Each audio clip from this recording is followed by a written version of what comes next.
code BHIE 145 European history.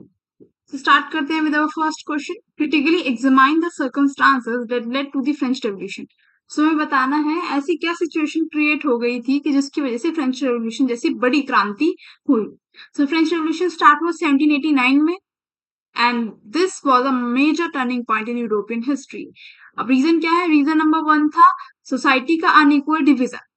Unequal division कैसे था? Society 3 state में बटी हुई थी. जैसे यहाँ पे कास्ट सिस्टम है ना, सोसाइटी बटी हुई है, या फिर हम क्लास में कह सकते हैं कि upper class, middle class, lower class, ऐसे सोसाइटी बटी हुई है इंडिया में. ऐसे ही फ्रांस में उस टाइम पे स्टेट में सोसाइटी बटी हुई थी, जिसमें फर्स्ट नंबर पे आता था द फर्स्ट स्टेट, जिसमें आता था क्लर्जी वर्ग. जो चर्च होते हैं ना, चर्च में जो पादरी होते हैं, जो पूजा वगैरह नहीं कराते, जो रिचुअल कराते हैं क्रिश्चियंस के, उनको पादरी कहते हैं, और इंग्लिश में उनको कहते हैं क्लर्जी. सो ये लोग आते थे फर्स्ट स्टेट में. लेस देन 1% पॉपुलेशन थी इनकी, एंड इनके पास 10% लैंड. सोचो, पॉपुलेशन 1%, बट ये फ्रांस का कितना परसेंट लैंड एक्वायर कर रहे हैं? 10%. और कोई टैक्स ही नहीं पे करते थे. क्यों नहीं पे करते थे? बिकॉज ये अपने आप को भगवान से जुड़ा हुआ, गॉड से कनेक्टेड बताते थे. सेकंड स्टेट था नोबिलिटी. नोबिलिटी था वो वर्ग जो हाई मिलिट्री पोजीशन ओन करता था गवर्नमेंट के अंदर. ये लोग भी कोई टैक्स नहीं देते थे, एज वेल एज ये बहुत अमीर वर्ग था. थर्ड स्टेट में आते थे नॉर्मल पीपल, जो मर्चेंट है, लॉयर है, रूरल पीजेंट फार्मर्स. 98% पॉपुलेशन को ये कॉन्स्टिट्यूट करते थे. स्टिल ये सबसे ज्यादा टैक्स पे कर रहे हैं. Next is bankruptcy and the bread crisis. अब इसी दौरान, फ्रेंच रेवोल्यूशन होने से पहले, फ्रांस की जो इकोनॉमी थी वो एकदम से बहुत ज्यादा डाउन चली गई, बिकॉज उस साल जो एग्रीकल्चर प्रोड्यूस था वो इतना ज्यादा अच्छा नहीं हुआ.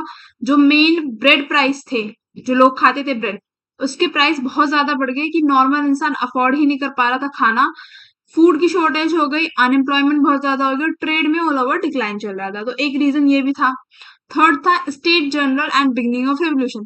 तो यहाँ पे क्या हुआ, किंग ने, जब राजा ने देखा कि सिचुएशन बहुत ही ज्यादा खराब हो रही है, लोग जो है खाने के लिए तड़प रहे हैं, मार रहे हैं आपस में एक दूसरे को, तब किंग ने क्या किया, स्टेट जनरल की एक मीटिंग बुलाई, जहां से हर एक स्टेट से जो है लीडर्स बुलाए गए. अब जब ये मीटिंग बुलाई गई तो जो फर्स्ट स्टेट है, ठीक है, वहां से भी लोग थे अच्छे खासे, सेकंड स्टेट से भी थे, पर थर्ड स्टेट से बहुत कम लोगों को बुलाया गया. बल्कि ये जो 98% पॉपुलेशन है वो थर्ड स्टेट से ही आ रही है. स्टिल यहाँ से जो लीडरशिप है वो बहुत कम लोगों को दी गई. एंड जो थर्ड स्टेट के लोगों ने डिमांड रखी कि हर एक लोगों को वोटिंग राइट्स मिलने चाहिए, वो भी नहीं दिया गया. इक्वालिटी बिफोर लॉ को इंश्योर किया जाए कि सब कानून की नजर में सब लोग एक समान है, कॉन्स्टिट्यूशन हो, सारी चीजों को डिनाई कर दिया. अब जब लोगों की डिमांड्स रिजेक्ट हुई तो लोगों ने क्या किया, अपना आक्रोश दिखाया और नेशनल असेंबली फॉर्म कर ली. खुद की नेशनल असेंबली फॉर्म कर ली. उन्होंने कहा कि अब हम किसी राजा वगैरह को नहीं मानते, हमारी खुद की नेशनल असेंबली है और वही हमारे लिए डिसीजन लेगी. इस वजह से फ्रेंच रेवोल्यूशन बहुत ज्यादा बढ़ गया. अब यहाँ पे हम देखते हैं कि लोगों का बहुत ज्यादा इंपॉर्टेंट रोल रहा. लोगों ने अपना बहुत योगदान दिया इस रेवोल्यूशन के अंदर, जिसकी वजह से सक्सेसफुल भी हो पाया. सो पीपल ने पेरिस के अंदर अटैक किया बास्तील प्रिजन. यूनिट नंबर 1 में आप देखोगे मैंने बहुत ज्यादा डिटेल में बताया हुआ है कि बास्तील एक किला था, किला नहीं था, मतलब बास्तील एक जेल था, जहां पे लोगों को फोर्सफुली, जो भी लोग प्रोटेस्ट कर रहे थे ना, उनको फोर्सफुली जेल में डाला जाता था. तो लोगों ने जाके जेल को ही जला डाला. In rural area peasant attack noble house. Rural गांव इलाके में हम देखते हैं कि पीजेंट्स ने क्या किया, जो नोबल्स थे उनके घरों पे अटैक किया. नेक्स्ट, नेशनल असेंबली ने 1789 में डिक्लेयर करा declaration right of man and citizen. अब इसका मतलब क्या था? इसके अंदर उन्होंने पहली बात किया कि हम सब लोग जो है बॉर्न हुए फ्री और इक्वल, ठीक है, आजाद और इक्वल, एक समान. लॉ को रिप्रेजेंट करनी चाहिए जनरल विल, यानी जो कानून है, कानून शुड रिप्रेजेंट मैक्सिमम मासेस, मतलब जो लोग मेजोरिटी में हैं, ठीक है, मेजोरिटी लोगों के लिए जो है कानून को वेलफेयर का काम करना चाहिए. बल्कि कानून क्या कर रहा है, सिर्फ किसकी सुन रहा है? फर्स्ट स्टेट जिसमें क्लर्जी आ रहे हैं, और सेकंड स्टेट जिसमें नोबिलिटी आ रहे हैं, जो अमीर वर्ग है सिर्फ उनकी सुन रहा है. इक्वालिटी बिफोर लॉ इंश्योर हो, सभी लोग एक समान हो, चाहे वो फर्स्ट स्टेट हो, क्लर्जी हो, नोबिलिटी हो, चाहे वो कॉमन पीपल हो. ओके, तो ये सारे रीजंस रहे. सेकंड क्वेश्चन है हमारा, discuss utilitarianism and laissez faire concept. तो यहाँ पे हमें दोनों के कॉन्सेप्ट बताने हैं एंड 10 मार्क फॉर ईच मिलेंगे. यूटिलिटेरियनिज्म के लिए 10 मिलेंगे, 10 लेजर फेयर के लिए मिलेंगे. सो यूटिलिटेरियनिज्म एक पॉलिटिकल मॉरल फिलोसफी थी. जिसका मानना है कि स्टेट को इस टाइप से काम करना चाहिए, इस टाइप से पॉलिसीज लॉ बनाने चाहिए कि जिससे ज्यादा से ज्यादा लोगों को उनकी प्रॉब्लम से बाहर निकाला जाए या ज्यादा से ज्यादा लोगों तक फायदा पहुंचे। ठीक है, ये सिंपल सा कॉन्सेप्ट है यूटिलिटेरियनिज्म का। अब इसमें की थिंकर कौन थे? Jeremy Bentham, John Stuart Mill. Major principle क्या है? मेजर प्रिंसिपल को हम याद कर सकते हैं GUES, गैस बना के। ठीक है, गैस एक्रोनियम बना के हम इनको याद कर सकते हैं easily. G for greatest happiness principle, कि स्टेट ऐसे एक्शन करे जिससे ज्यादा से ज्यादा लोगों का बेनिफिट हो। U यूटिलिटी, जो भी एक्शन स्टेट कर रहा है, ठीक है, उसको तभी जज किया जाए जब तक उसका कोई नेगेटिव इम्पैक्ट ना हो जनता के ऊपर। यूटिलिटी हो गया। थर्ड कॉन्सेप्ट था इक्वालिटी का, कि हर एक पर्सन को की हैप्पीनेस को, खुशी को इक्वली इंपॉर्टेंट दिया, चाहे वो अमीर वर्ग हो, चाहे वो गरीब वर्ग हो, चाहे वो मिडिल क्लास हो। Fourth is social reform, laws और institution should be reform to promote public welfare, यानी कि जो हमारे कानून है और जो हमारा पूरा सिस्टम है इसमें बदलाव लाने चाहिए जिससे ज्यादा से ज्यादा लोगों का वेलफेयर हो पाए। अब इसका इम्पैक्ट क्या पड़ा? लीगल और एडमिनिस्ट्रेशन रिफॉर्म्स आए, एजुकेशनल रिफॉर्म्स आए सोसाइटी के अंदर, इफेक्टिव गवर्नमेंट बनी, इंपॉर्टेंट बेसिस बना डेमोक्रेटिक, मॉडर्न डेमोक्रेटिक पॉलिसीज के लिए। यानी कि जो जितनी भी डेमोक्रेटिक कंट्री है वो ज्यादातर मैक्सिमम हैप्पीनेस पे ध्यान देती है कि ज्यादा से ज्यादा लोगों का क्या हो, सुधार हो एंड वेलफेयर हो। सेकेंड कॉन्सेप्ट है लजीज फायर का। लजीज फायर का कॉन्सेप्ट एक इकोनॉमिक डॉक्ट्राइन है जो कि बात करता है कि मार्केट टर्म्स में जब ट्रेड की बात आ रही है तब गवर्नमेंट का इंटरवेंशन जो हो कम हो। ऐसा नहीं है कि गवर्नमेंट सारी चीजों पे क्या करे, कंट्रोल करे। गवर्नमेंट सिर्फ मिनिमल टैक्स लगाए, बाकी मार्केट को फ्रीली रेगुलेट होने दे। अब ये जो फ्रेज है ये क्या है? फ्रेंच, जैसे आपको नाम से ही समझ में आ रहा होगा, लजीज फेयर। अब इसका मतलब क्या है? Let people do as they choose, यानी लोगों को वो करने दिया जाए जो वो सही मानते हैं अपने लिए। ठीक है, तो जो वो चुनना चाहते हैं। की थिंकर्स कौन थे इसमें? एडम स्मिथ थे और डेविड रिकार्डो। मेन फीचर्स क्या है? सबसे पहली बात इसमें बोली गई है फेयर मार्केट इकोनॉमी, जहां पर जो प्राइस है प्रोडक्ट के वो कौन डिटरमाइन करे? डिमांड और सप्लाई। ठीक है, जिस हिसाब से डिमांड होगी, जिस हिसाब से सप्लाई होगी, उस हिसाब से प्राइस को जो है सेट किया जाए। सेकेंड, प्राइवेट प्रॉपर्टी राइट, यानी कि लोगों के पास जो है अपनी प्रॉपर्टी हो। जैसे इंडिया में हम लोगों के पास अपना प्रॉपर घर होता है, उसके प्रॉपर पेपर होते हैं ना। ऐसा तो नहीं सरकार हमसे हमारा घर छीन लेगी। अगर हमारे पास प्रॉपर पेपर है अपने घर के तो सरकार हमारा घर नहीं छीन सकती। तो ये क्या है? हमारे प्राइवेट प्रॉपर्टी राइट्स हैं। Third is free competition. Free competition, business जो है कंप्लीटली रन करे विदाउट गवर्नमेंट रिस्ट्रिक्शन। ठीक है, सारी जो कंपनियां हैं आपस में उनमें फ्री कंपटीशन हो। ऐसा ना हो कि गवर्नमेंट जो है अननेसेसरी रिस्ट्रिक्शन इम्पोज कर रही है। देखो, मिनिमम रिस्ट्रिक्शन सभी कंपनीज पे होनी चाहिए, जैसे कि गवर्नमेंट रूल एंड रेगुलेशन बनाती है, एज वेल एज जो कंपनियां हार्मफुल चीजें बना रही हैं, जैसे केमिकल्स बना रही हैं, अगर अल्कोहल बना रही है, टोबैको प्रोडक्ट्स बना रही है, तो उन पे ज्यादा टैक्स होता है। तो ये सब चीजें तो गवर्नमेंट कर सकती है, बट अननेसेसरी रिस्ट्रिक्शन गवर्नमेंट को नहीं लगाने चाहिए। गवर्नमेंट का लिमिटेड रोल हो, फ्रीडम हो ट्रेड की, चाहे वो डोमेस्टिक हो यानी कि इंटरनल हो या फिर इंटरनेशनल हो। सो ये लजीज फायर का कॉन्सेप्ट कहता है। और उसके एडवांटेज क्या है? कि इकोनॉमिक ग्रोथ बढ़ती है कंट्री की, एफिशिएंसी बढ़ती है कंट्री की, क्योंकि कंपटीशन है तो लोग अपना बेस्ट देंगे, कंपनी अपना बेस्ट देंगी, और ब्यूरोक्रेटिकल जो रोल है वो रिड्यूस होता है। Right and note on enlightenment thinkers. So enlightenment thinkers कौन थे एंड उनका क्या रोल था वो हमें इसमें बताना है। तो इनलाइटनमेंट एक मोस्ट इंपॉर्टेंट रोल बना इन 18th सेंचुरी। इनलाइटमेंट किस पे बेस्ड था? रीजन पे, कि जहां पे लोग जो है लॉजिकली सोचे, रीजन बेस्ड सोचे, ना कि ब्लाइंड फेथ करें किसी भी चीज पे। साइंस पे बेस्ड था, प्रोग्रेस पे बेस्ड था एंड इंडिविजुअल फ्रीडम पे बेस्ड था। इनलाइटमेंट थिंकर्स का क्या मानना था? कि ह्यूमन बींग्स जो है सोसाइटी को तभी इंप्रूव कर सकते हैं जब वो रैशनल थिंकिंग पे फोकस करे। यानी कि अगर सोसाइटी के अंदर कोई भी चीज हो रही है तो उसके रीजन सोचें कि ये चीज क्यों हो रही है, क्या कारण है इसके। जॉन लॉक पहले थिंकर कौन है? John Locke. अब मैं बता रही हूँ कि ये इनलाइटनमेंट का कॉन्सेप्ट आया क्यों। इनलाइटनमेंट का कॉन्सेप्ट इसलिए आया क्योंकि फ्रांस, जर्मनी, इन सब देशों में जहाँ पे क्रिश्चियनिटी बहुत ज्यादा है, तो वहां पे जो चर्च है, चर्च के जो क्लर्जी हैं, उन्होंने बहुत ज्यादा डोमिनेंस बनाया हुआ था सोसाइटी में, बहुत ही ज्यादा ब्लाइंड फेथ क्रिएट कर दी थी, लोगों को बहुत ज्यादा पागल बनाया जा रहा था गॉड के नाम पे। सो इस टाइम पे इसलिए इनलाइटनमेंट का कॉन्सेप्ट आया। पहले जो थिंकर है वो है जॉन लॉक। के पास जो है नेचुरल राइट्स होते हैं बाय बर्थ, और इन नेचुरल राइट्स कैसे, इक्वालिटी, फ्रीडम। अब इन राइट को प्रोटेक्ट करने का काम किसका है, सरकार का है।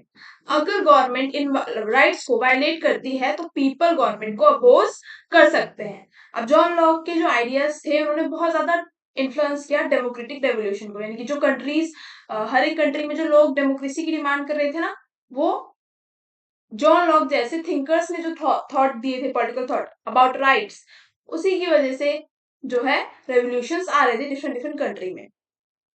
मॉन्टेस्क्यू ने लिखी द स्पिरिट ऑफ लॉस, जहां पे उन्होंने बताया कि कैसे पावर डिवाइडेड होनी चाहिए बिटवीन थ्री ऑर्गन, जैसे कि लेजिस्लेचर हो गया, कि लेजिस्लेचर का अपना पर्टिकुलर काम हो कि वो लॉ बनाए। एग्जीक्यूटिव हो गया, एग्जीक्यूटिव का अपना पर्टिकुलर काम हो कि जो लॉ लेजिस्लेचर बनाएगी उनको इम्प्लीमेंट कराए। जैसे मान लो गवर्नमेंट ने बनाया कि अगर आप हेलमेट पहन के ड्राइव नहीं करोगे सो आप पे चार्ज लगेगा 2000 फाइन। ओके, तो फाइन लगेगा, तो इनको इम्प्लीमेंट कराने काम कौन करेगा, जो ट्रैफिक पुलिस है वो करेगी। अब जुडिशरी का क्या काम क्या है, इंटरप्रेट करना लॉज को। अगर लेजिस्लेचर कोई भी लॉ बना रहा है तो वो हमारे कॉन्स्टिट्यूशन के अकॉर्डिंग है या नहीं है, किसी भी पर्टिकुलर कंट्री के, वो बताना काम है जुडिशरी का। नेक्स्ट है जीन जैकिस रूसो, इन्होंने लिखी सोशल कॉन्ट्रैक्ट, जहां पे इन्होंने पहली बात की पॉपुलर सोवर्निटी की, कि किसी भी देश के अंदर जो पावर है वो किसके हाथ में होनी चाहिए, लोगों के हाथ में होनी चाहिए। लोगों के हाथ में पावर कैसे आएगी, जब उनके पास वोटिंग राइट्स आएंगे, जब लोग वोट कर पाएंगे, अपना रिप्रेजेंटेटिव खुद चुन पाएंगे, तब लोगों के हाथ में पावर आएगी। सेकंड, जनरल विल, कि गवर्नमेंट हमेशा कॉमन इंटरेस्ट में काम करे, जो लोग हैं लोगों के लिए काम करे। थर्ड, इक्वालिटी, सभी लोगों को एक समान ट्रीट किया जाए, सभी लोगों में इक्वालिटी हो। डिड्रेट एक फ्रेंच फिलोसोफर थे और इन्होंने 28 वॉल्यूम इंसाइक्लोपीडिया लिखी। अब encyclopedia was not just collection of articles but was a compendium that designed to change the thinking of people। तो encyclopedia लिखी गई कि जिससे लोगों की जो थिंकिंग है वो चेंज हो, लोग साइंटिफिकली सोचे, रीजन बेस्ड सोचे एंड रैशनल थिंकिंग करें। अब encyclopedia से डोरेमोन वाले जमाने में मत चले जाना, जैसे वो था नोबिता था, उसके पास इंसाइक्लोपीडिया होती थी, वो वाली इंसाइक्लोपीडिया नहीं कि जहाँ पे डिफरेंट डिफरेंट जानवरों के बारे में जो है चीजें होंगी, नहीं। ये इंसाइक्लोपीडिया का फर्स्ट फेज है, जिस टाइम पे प्रिंटिंग स्टार्ट हुई है, साइंस जो है, साइंस की थ्योरीज आना स्टार्ट हुई है, तो उस टाइम की इंसाइक्लोपीडिया। यहाँ पे सिर्फ और सिर्फ जो डिड्रॉइट थे उन्होंने अपनी जो फिलोसफी है वो दी है, कि जिससे जो ह्यूमन पर्सपेक्टिव है, जो लोग हैं उनका माइंडसेट जो है वो चेंज हो। अब क्या लिखा है उन्होंने इस इंसाइक्लोपीडिया में, वो मैं बताती हूँ। इंसाइक्लोपीडिया में उन्होंने लिखा अबाउट साइंस, ठीक है, कि कैसे हमें ब्लाइंड फेथ नहीं रखनी चाहिए। किसके ऊपर ब्लाइंड फेथ, जो भगवान के ऊपर ब्लाइंड फेथ। ब्लाइंड फेथ किस टाइप की, कि जैसे उस टाइम पे जो क्लर्जी थे, जो पादरी थे, वो झूठी झूठी जो है थ्योरीज अपनी दे रहे थे, जिससे उनका खुद का बेनिफिट हो। ठीक है, वो अपने आप को गॉड का मैसेंजर बता रहे थे। एंड टीथे टीथे टाइप का एक टैक्स होता था जो चर्च के जो पादरी थे वो वसूलते थे। ठीक है, ये बोल के कि भगवान ने हमें राइट दिए हैं तुम पे टैक्स लगाने का। ऐसा क्या पॉसिबल है आज के टाइम पे, कोई मानेगा अगर कोई मंदिर से बोले, मंदिर या फिर डिफरेंट रिलीजन में, जो क्रिश्चियन में जो चर्च होते हैं, अगर चर्च से कोई बोले कि हमारे पास भगवान ने अधिकार दिया है आपके ऊपर टैक्स लगाने का, तो कोई मानेगा, नहीं मानेगा। क्योंकि आज के टाइम में क्या है, लोगों की थिंकिंग कैसी है, लॉजिकल थिंकिंग है, ब्लाइंड फेथ पे कोई भी विश्वास नहीं करता। नेक्स्ट हम देखेंगे वॉल्टेयर। वॉल्टेयर बॉर्न हुए थे पेरिस में, और उन्होंने ऐसे लिखा सिविल वॉर इन फ्रांस के ऊपर, जहां पे उन्होंने चर्च और स्टेट को एज अ सेपरेट रहने के लिए क्या दिया है, एडवोकेट किया है, मतलब एम्फेसिस दिया है कि चर्च की जो भी चीजें वो सेपरेट होनी चाहिए, स्टेट से कनेक्टेड नहीं होनी चाहिए। एंड ये होना भी चाहिए, किसी भी देश में रिलीजन को स्टेट से कनेक्ट नहीं किया जाना चाहिए। इससे क्या होता है, लोगों का नुकसान होता है। जैसे कि हमने फ्रांस में देखा भी कि जब चर्च और जो राजा था वो एक साथ मिलकर क्या कर रहे थे, एक्सप्लॉइट कर रहे थे लोगों को। एंड वोलेटायर भी अगेंस्ट थे ब्लाइंड फेथ के। कैथोलिक चर्च जैसी बड़ी बड़ी चर्चेस को, जिन्होंने बहुत सारी जमीनें जो है लोगों से हड़प ली थी, उनकी अथॉरिटी को भी वोलेटायर ने क्वेश्चन किया है अपने ऐसे में सिविल वॉर इन फ्रांस के अंदर।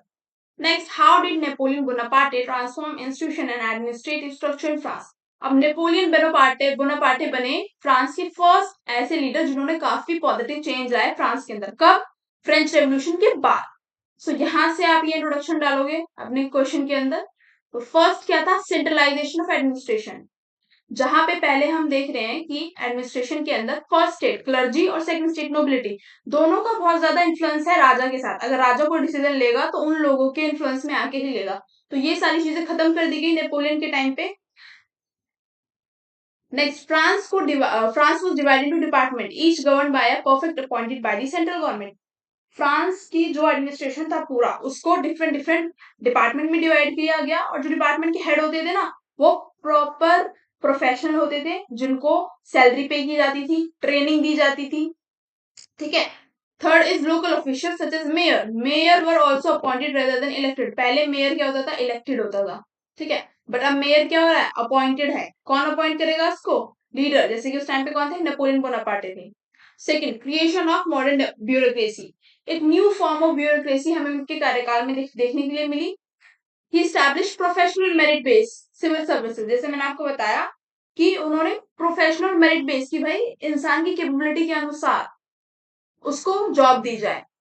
Government position were increasingly awarded on the base of ability and merit rather than birth और नोबल स्टेटस। पुराने टाइम पे क्या होता था कि वो किस स्टेट में बॉर्न हो रहे हैं। अगर वो नोबिलिटी स्टेट में बॉर्न हो रहे हैं तो उनको स्टेट के साथ काम करने का मौका मिलता था, मतलब राजा के साथ जो अदर डिपार्टमेंट्स होते हैं उनको संभालने का मौका मिलता था। बट ऐसी जो प्रिविलेज थी पुराने टाइम की, नेपोलियन ने उसको क्या कर दिया? खत्म कर दिया। अब जो है, जो भी इंसान केपेबल होगा, चाहे वो फिर फर्स्ट स्टेट से आए, सेकंड से आए, थर्ड स्टेट से आए, कहीं से भी हो, चाहे वो कॉमन जनता हो, उसको ही क्या मिलेगा? मौका मिलेगा सर्व करने का। Third, Napoleon code, civil code of 1804। अब ये क्या कहते हैं? तो one of Napoleon most significant reform was the adoption of the Napoleonic code. Napoleon ने कुछ कोड्स बताए, जिसमें पहला था कि सभी लोगों को इक्वल ट्रीट किया जाएगा, प्रोटेक्शन होगा प्राइवेट प्रॉपर्टी का, ऐसा नहीं है कि आपकी जो प्रॉपर्टी है उसको सरकार छीन ले। ठीक है। थर्ड इज रिलीजियस फ्रीडम होगी, आप जो रिलीजन फॉलो करना चाहें, जैसे प्रीच करना चाहें आप कर सकते हैं।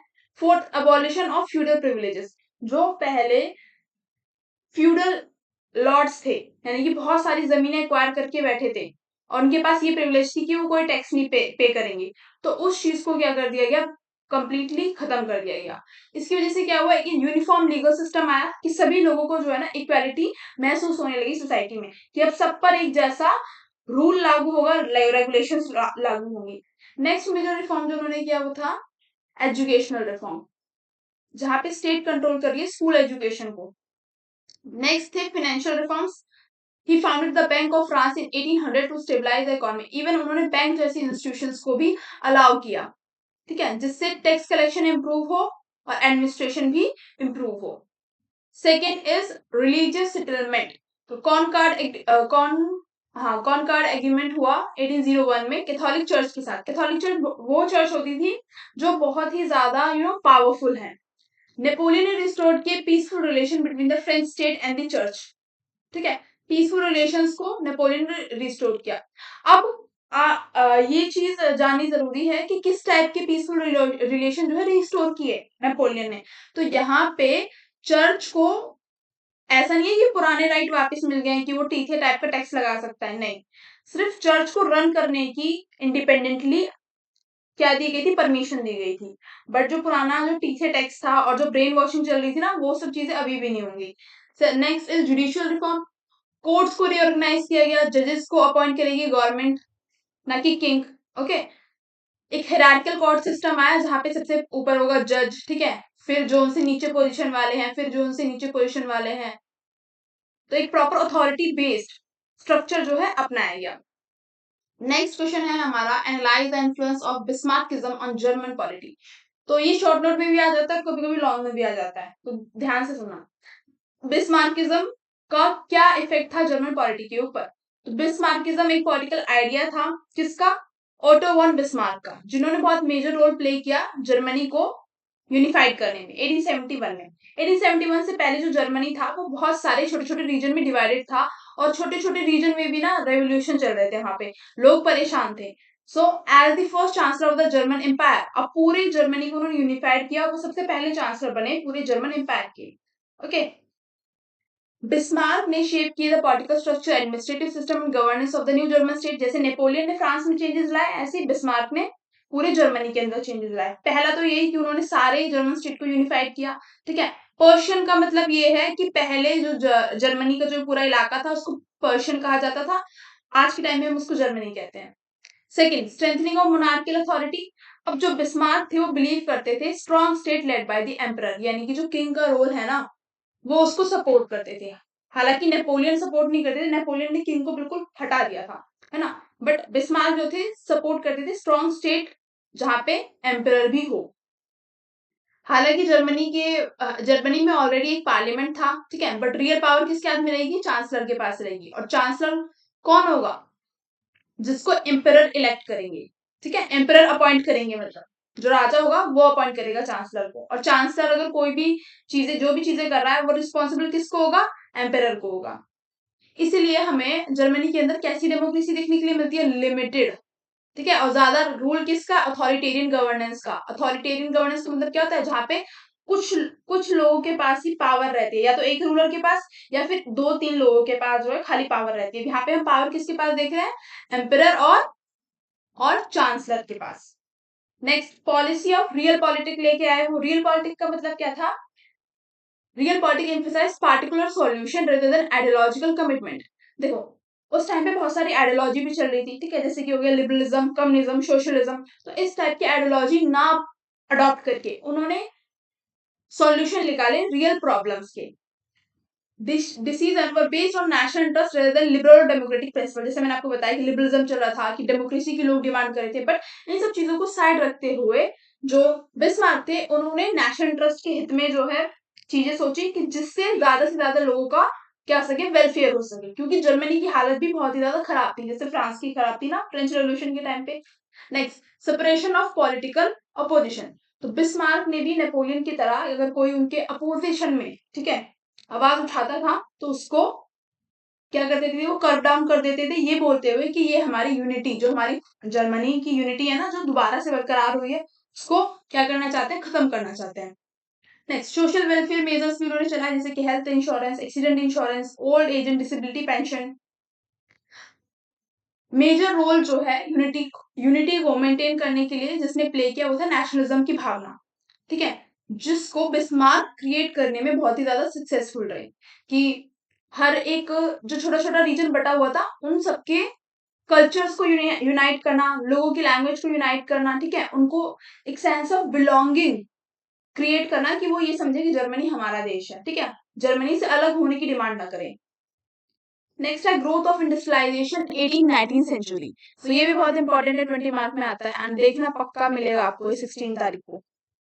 The growth of industrialization refers to the transformation of Europe from a feudal and agricultural economy. तो सबसे पहले जो इंडस्ट्रियलाइजेशन है हमें जानना होगा कि वो यूरोप वाली कंट्रीज में आया।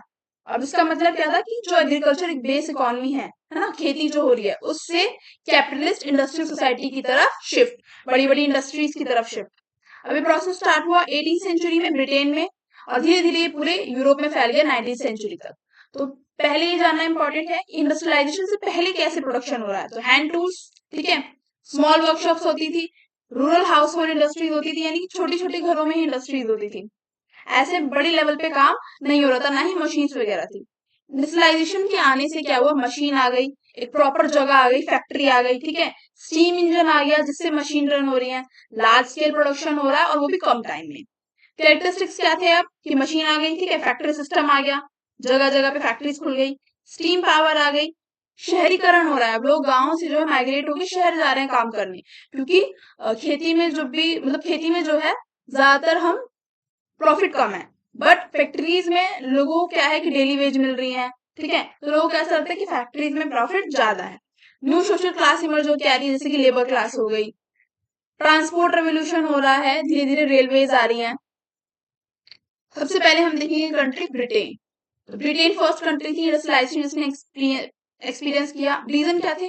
पॉपुलेशन इंक्रीज हो रही थी, तो लोग अल्टरनेटिव वे ऑफ लिविंग भी देख रहे थे कि अगर खेती के साथ दूसरा रास्ता क्या है जिससे हम पैसे अर्न कर सकते हैं या अपना लाइवलीहुड अर्न कर सकते हैं।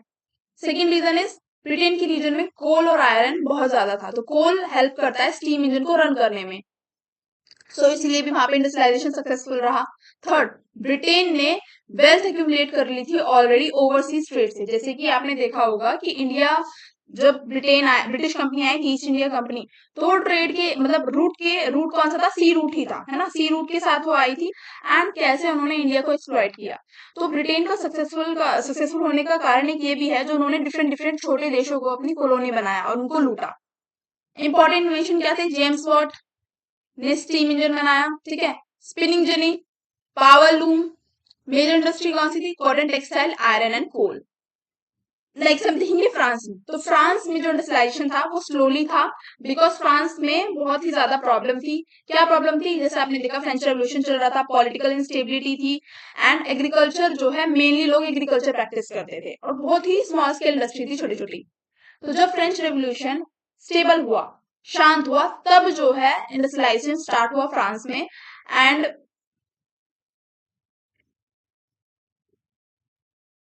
एक सेकेंड पेज गड़बड़ हुआ है क्या यहाँ पे, जस्ट अ सेकेंड। नहीं नहीं सॉरी, हाँ। सो हम कहाँ पे थे, फ्रेंच रेवोल्यूशन पे। तो जब फ्रेंच रेवोल्यूशन खत्म हुआ, तो उसके बाद धीरे धीरे ग्रोथ स्टार्ट हुई, बट स्टिल हम क्या देखते हैं कि फ्रांस के अंदर कुछ ही रीजन में जो है डेवलपमेंट समेट के रह गया। नेक्स्ट, राइज रेवोल्यूशन आ रहा। तो 19वीं सेंचुरी में जर्मनी के अंदर रेवोल्यूशन आया। क्यों आया, क्योंकि उससे पहले तक जो है जर्मनी यूनिफिकेशन के काम में चल रहा था, कि जर्मनी जो छोटे छोटे रीजन्स में डिवाइडेड था, उनको यूनिफिकेशन का काम चल रहा था। फिर जो बिस्मार्क थे, उन्होंने ज़ोल्वरी को क्या किया, इंट्रोड्यूस किया और रिमूव किए ट्रेड बैरियर, जिसकी वजह से इंडस्ट्रियल ग्रोथ जो है जर्मनी के अंदर बढ़ी। मेजर इंडस्ट्री क्या थी, coal mining, iron and steel और chemical industries and railways. So 19वीं सेंचुरी के टाइम पे एक पॉइंट और लिख लेना कि जर्मनी ने हैवी इंडस्ट्रीज पे फोकस किया। जर्मनी के अंदर बड़ी बड़ी हैवी इंडस्ट्रीज हमें देखने के लिए मिली। Describe growth of industrial capitalism. तो यहाँ पे हमें बताना है second phase of industrial revolution. First phase हमने अभी पढ़ा, सेकंड फेज। तो the period 1901 to 1914 significant phase था डेवलपमेंट ऑफ इंडस्ट्रियल कैपिटलिज्म के अंदर। अब यहाँ पे हम second phase of industrial revolution देखेंगे। अब पहला क्या था, क्राइसिस ऑफ इंडस्ट्रियल कैपिटलिज्म। क्या क्राइसिस थी, कि इंडस्ट्रीज इतनी ज्यादा बढ़ चुकी हैं जिसकी वजह से क्राइसिस आ गया है। क्या क्राइसिस आ गया, बहुत ही ज्यादा प्रोडक्शन हो रहा है, ओवर प्रोडक्शन हो रहा है, इकोनॉमिक इंस्टेबिलिटी, जो प्राइस हैं गुड्स के वो क्या है, फ्लक्चुएट कर रहे हैं, कभी ज्यादा हो रहे हैं, कभी कम हो रहे हैं। इसकी वजह से क्या हो रही है, इंस्टेबिलिटी हो रही है। क्लास कॉन्फ्लिक्ट, जो वर्कर क्लास है और जो ऑनर है फैक्ट्रीज के, उनके बीच में गैप बढ़ रहा है, क्योंकि जो ऑनर है वो ज्यादा अमीर है और जो वर्कर क्लास है वो क्या है, गरीब है। So next are rise of monopolistic device. अब इसी दौरान हम देख रहे हैं मोनोपोलिस्टिक डिवाइसेस क्या हो रहे हैं, बढ़ रहे हैं। मोनोपोलिस्टिक डिवाइसेस का मतलब क्या होता है, एग्रीमेंट, ठीक है।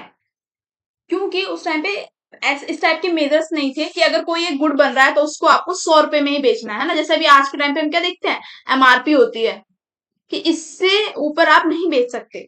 तो फर्म क्या करते थे, फायदा उठाते थे। कोई लोग जो है 50 रुपए का बेच रहा है कम प्रॉफिट पे, कोई ज्यादा प्रॉफिट पे बेच रहा है, तो उस चीज को स्टेबलाइज करने के लिए कि एक यूनिफॉर्म प्राइस रहे मार्केट में, 90, 100, 110 इस टाइप का, ज्यादा गैप ना हो, ठीक है।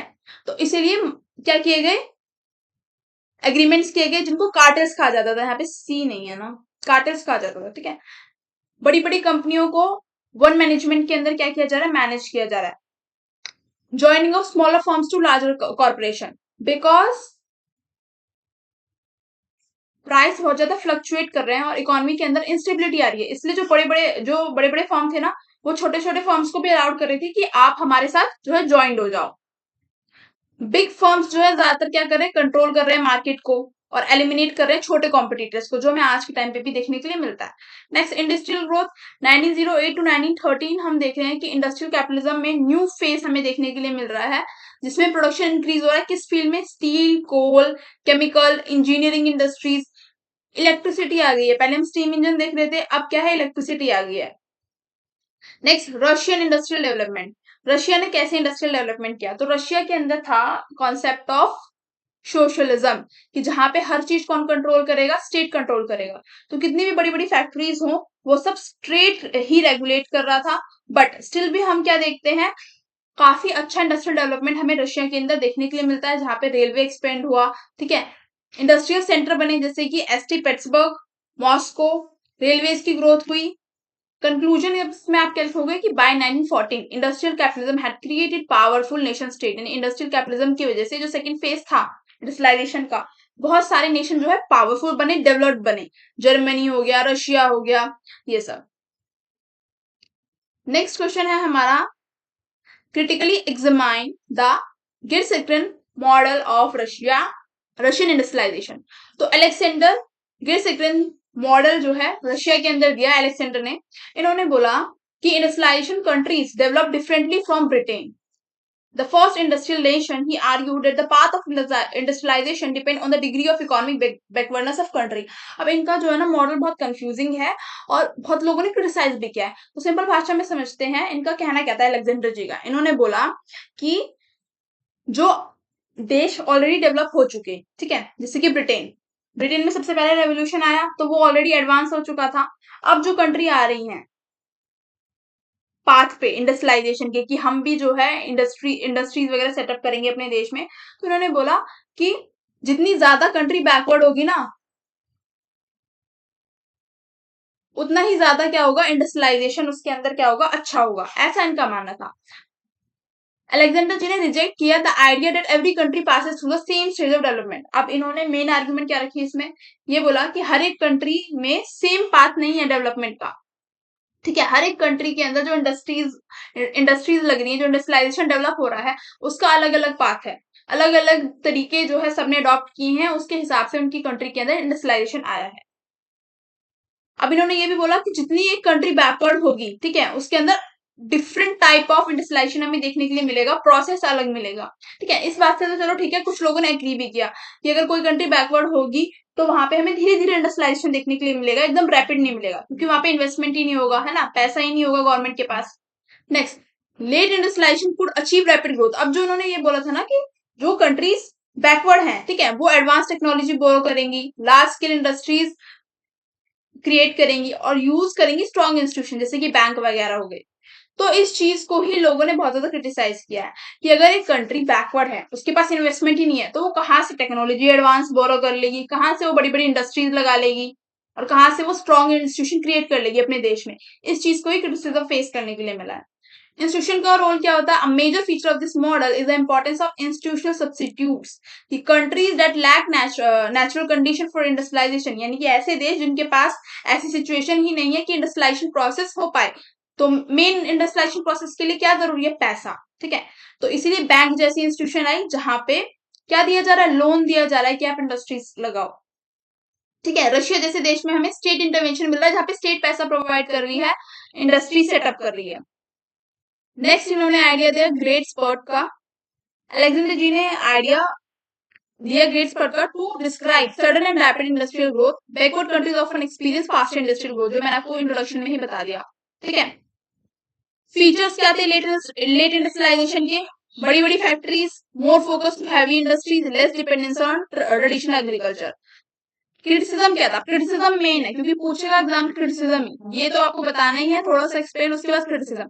और मैं आपको एक मतलब टिप दूंगी कि इस क्वेश्चन को सिर्फ 10 मार्कर में ही करना। अगर ये 10 मार्कर में पूछा जा रहा है ना तो आप लिख लोगे, अदरवाइज 20 मार्कर में इस पे 4-5 पेज लिखना जो है बेकार है, और ना ही जो है एग्जामिनर को समझ में भी आएगा, बिकॉज काफी कंफ्यूजिंग टॉपिक है। तो इसलिए सिर्फ 10 मार्कर में लिखना, क्योंकि इसमें क्या है, जो बातें अलेक्जेंडर जी कह रहे हैं उसी का तुम्हें क्रिटिसिज्म एंड में लिखना है, तो काफी कंफ्यूजिंग हो जाएगा। अगर आपको बहुत अच्छे से समझ में आ गया तो नो डाउट आप लिख सकते हो। अब क्रिटिसिज्म में पहली बात देखेंगे कि कुछ क्रिटिक्स का मानना था कि जो अलेक्जेंडर जी हैं ये सारा जो बात कर रहे हैं सिर्फ बैकवर्डनेस पे कर रहे हैं, ठीक है, कि कंट्री की बैकवर्डनेस। इसीलिए इन्होंने जो अदर एस्पेक्ट हैं कि कल्चर, उस कंट्री के अंदर स्टेट कैसे काम कर रही है, सोसाइटी कैसी है, इनइक्वालिटी है, या लोग कैसे हैं, उस चीज को बिल्कुल ही इग्नोर कर दिया है, ठीक है। और ज्यादातर जो इकोनॉमिकली बैकवर्ड कंट्रीज हैं वहां पे रैपिड इंडस्ट्रियल ग्रोथ हुई नहीं। आप इंडिया ही देख लो, इंडिया इकोनॉमिकली बैकवर्ड था, बट इंडस्ट्रियलाइजेशन इंडिया में कब आया, 1991 में, है ना, जिस टाइम पे क्या नाम है, एलपीजी रिफॉर्म्स आए, तब प्रॉपर इंडस्ट्रियलाइजेशन आया, वरना उससे पहले बहुत ही स्लो चल रहा था प्रोसेस। सो यहाँ पे वीडियो खत्म होती है। Thank you for watching the video. अगर आपको वीडियो अच्छी लगी हो तो do like share subscribe my channel. इसके अलावा ओनली 6 to 7 क्वेश्चंस रह गए हैं जो कि इंपॉर्टेंट है, ठीक है, बुक से। सो वो भी मैं कवर करा दूंगी पार्ट 2 में। Thank you watching the video. अगर आपको वीडियो अच्छी लगी हो तो do like share subscribe my channel and for this PDF join Telegram, मैं कॉमेंट में पिन कर दूँ। तब तक के लिए tata bye bye, take care, मिलते हैं पार्ट 2 में।